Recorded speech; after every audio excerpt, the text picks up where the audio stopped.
You have demanded it over and over and over again.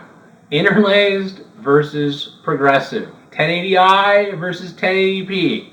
I've seen this go by in the comments probably 80 times, and I keep telling you I will deliver, and you keep asking for it because I haven't, so now I am going to. You have asked for this. 1080p typically means that it's 1920 by 1080 as the resolution. Now, there can be 1080p 24, which is usually actually 1080p 23.976, but we'll just go with 24 for right now, which is 24 frames delivered at 1920 by 1080. Then there's 1080p 30, which is 1920 by 1080 at 30 frames per second. Then there is 1080p 60, which is the same thing, 1920 by 1080 at 60 frames per second. Then there is 1080i. Now a lot of people say, oh, it's just half the resolution. But it's not half the resolution of the 1080p 24, or it's 1080p 30 slightly differently. What happens is you have 30 frames that represent 2 slices in time. Normally the way video works is frame, frame, frame, frame. With interlaced content, that what would normally be frame 1 and frame 2 are interlaced.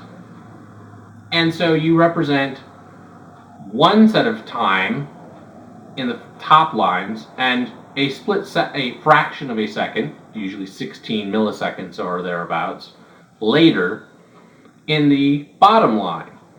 And those lines are then encoded together. There are some advantages to this in certain types of video.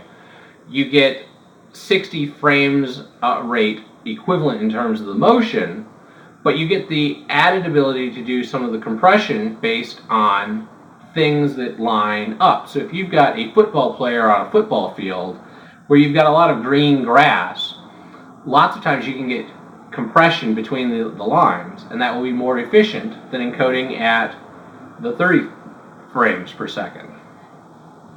The thing that some people have been saying about, well, it's alternating, it's faking it, as it were. It's half the resolution. Well, it's sort of half the resolution. The pixels are no longer square. They're rectangular, and they're twice as tall as they are wide.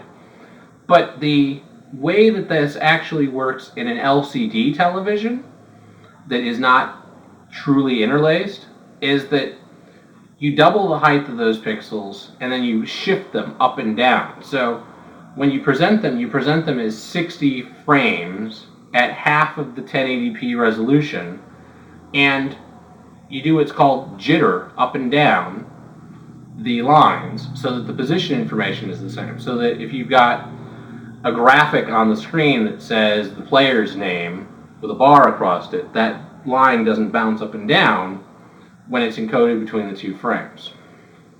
This is different than the way that it used to be with the old standard definition 480i.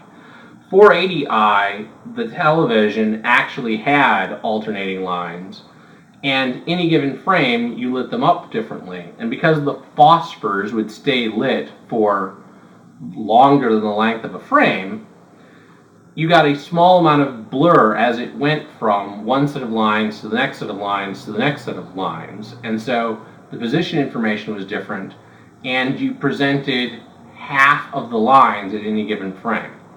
So it's a little more complex than the people that were just saying it's half the resolution.